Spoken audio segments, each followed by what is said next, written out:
and welcome to Monday's Agenda. In today's program, we'll be talking about the International Labour Organization's role in promoting a sustainable, healthy and legal labour environment within the region. My guest is the International Labour Organization, ILO's Deputy Regional Director for Africa, Judica Amri Lawson. Welcome to the program. Thank you very much. Let's begin by talking about your mission here in Tanzania. Yes, I was on mission from Monday. I was in Arusha to attend a meeting of ISA Forum for Africa, Regional Forum. ISA is the International Social Security Association, and from its name you can gather that they deal with their members are social security schemes from globally, but this particular meeting was with their African counterparts, members rather. The meeting invited ILO to participate so that we could share our views, our vision on social security and basically social protection. And we were also joined by OECD and also the African Union, who were part of those who have been invited, including some international NGOs like Help Age, which are international. The presence of the ILO there just signified the mandate of the ILO, which is decent work. Within the decent work agenda, part of our strategic objective is to attain social protection for all men and women in the world. We have quite a number of programs for social security. We support social security actually in the different countries. Support in terms of how the schemes are run, support to build capacity for the schemes. But the major cry we have now, the major challenge is the extension of social security. And I was happy that in Arusha they were also talking about this, what is being done to extend social security beyond the formal economy. When we participated in the panel, part of what we were looking at is some of the frameworks that are already available globally in Africa, region-wise. And particularly, we were trying to see what we're doing for the Yaoundé Declaration. We call it Yaoundé Declaration because it took place in Yaoundé in 2010, where the African members of the ILO decided that they should set a plan to have at least a minimum attainment for social security for every country. And they have set out the minimum, meaning that any person who is working should have at least good income, but after work they should also have a pension. While they're working and after work they should be able to have social health insurance and go to hospital, get medical assistance. Women who are going to have children should have maternity protection. And so this Yaoundé Declaration is really setting a bare minimum that every country should look at. And what it really is pointing at is that it is possible for countries to attain a minimum level of supporting their populations throughout the populations. And one of the myths that ILO has broken now, given actuarial studies that have been done, is that developing countries, and particularly African countries, can afford to have social security for all if they actually look at it and plan for it. And that needs political will in the first place. If you have political will, there should be policies that can help with that. Looking at countries' GDPs, you will find that countries that have equal GDP will have different attention to social security. Sometimes the disparity could be up to 10% of their GDP difference between one country to another. And what the ILO is saying is that let's debunk this myth. It's a myth that countries cannot afford social security. Country can afford social security, but perhaps not all at once. We cannot say country A should, from today onwards, reach their full populations. But there should be a progressive way of looking at it, so that through the years you try and reach certain population, certain areas of the population. Children, for example. What do you start with in terms of supporting children of people who cannot afford to raise their children? What do you need to reach the older population of people who are working and those who are not working? What do you do to reach the poor, generally, the women, the men who are out there who don't have a job, but they need to be secure in some way or another? We're not saying countries should wake up one morning and see this done, but that there should be a plan to progressively address the issue. And studies have actually shown that it's possible. What is needed is political will, it's commensurate policies, it's capacity to be built, it's innovation. And just to tell you a little bit about capacity building that ILO is trying to do, we are doing with Mauritius University, trying to support countries to bring their people to Mauritius and get the capacity to actually manage social security schemes. Because one of the things that we always get told is that there isn't enough capacity for the African countries. And what we're doing now is that, but we are also saying to African countries, especially the schemes which are very successful, let's do it together. Let's not have the ILO do it, and then when our money for that program ends, then Mauritius University program dies.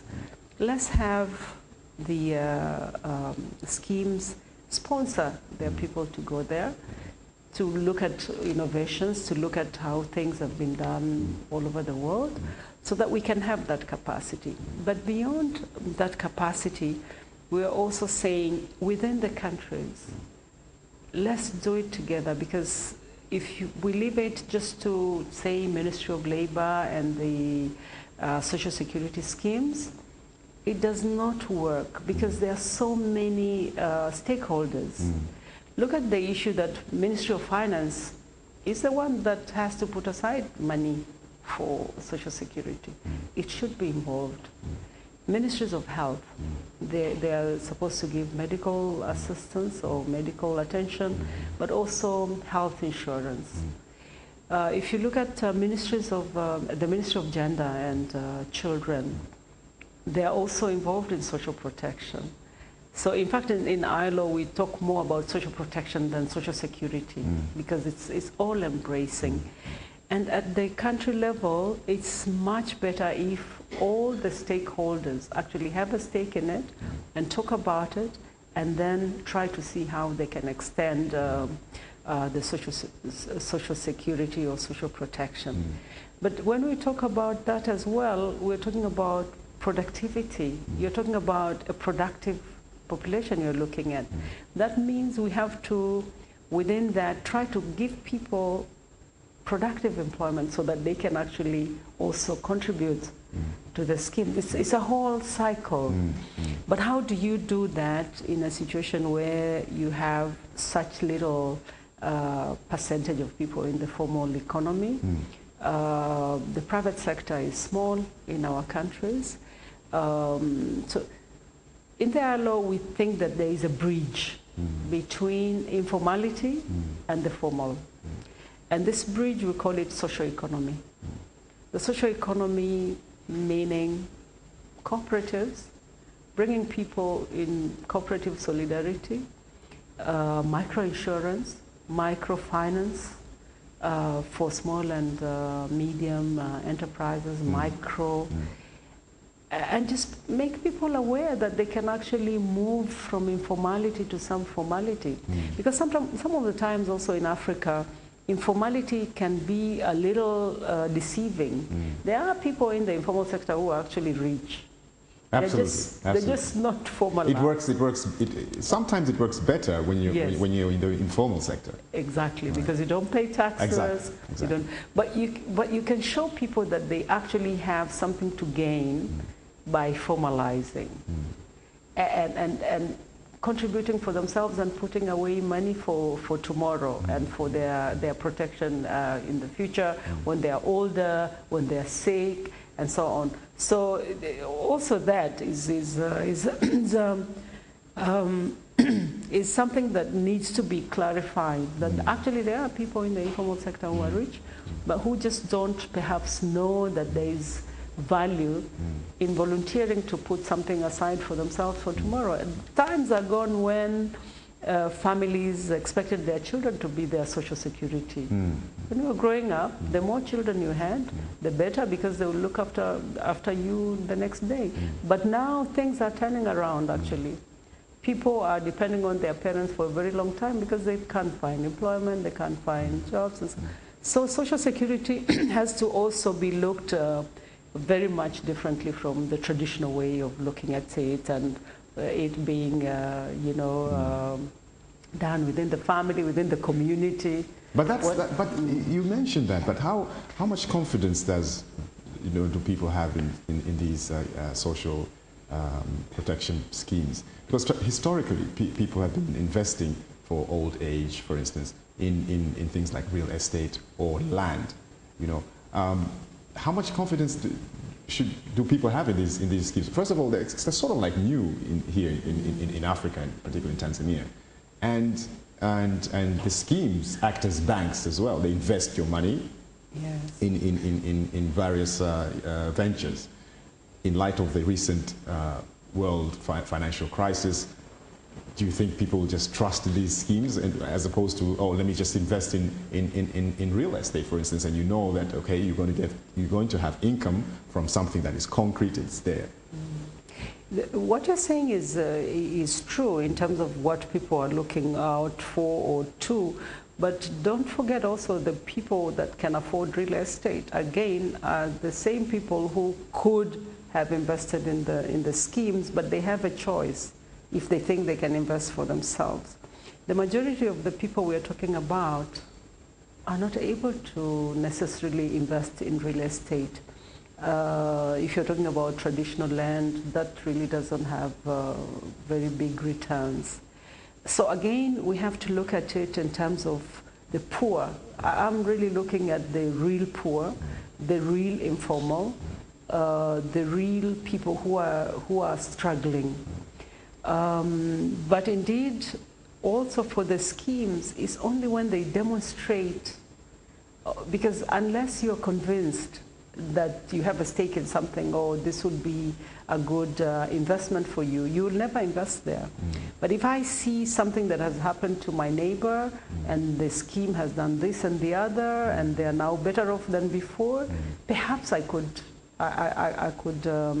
also participate in that scheme. So it depends on how our schemes are run. You will remember that there are times when people didn't have much confidence because they feel that the administrations of the schemes are very heavy, and perhaps only those who are working to administer the schemes were perhaps benefiting because I know in pensions, for example, in Tanzania, and I was talking with some Tanzanians in Arusha to just ask them how it was before, because I know that people who were very senior in government, in parastatals, the way the schemes were done actually became poor because they contributed all their years, but the way things were calculated, the way inflation was not taken into account, or the strength of the shilling against the other baskets was taken into account, they were poor. One old man used to tell me that he didn't get enough money to take the bus back home from where he collected his pension. But I was told that this has been sort of corrected because of how they now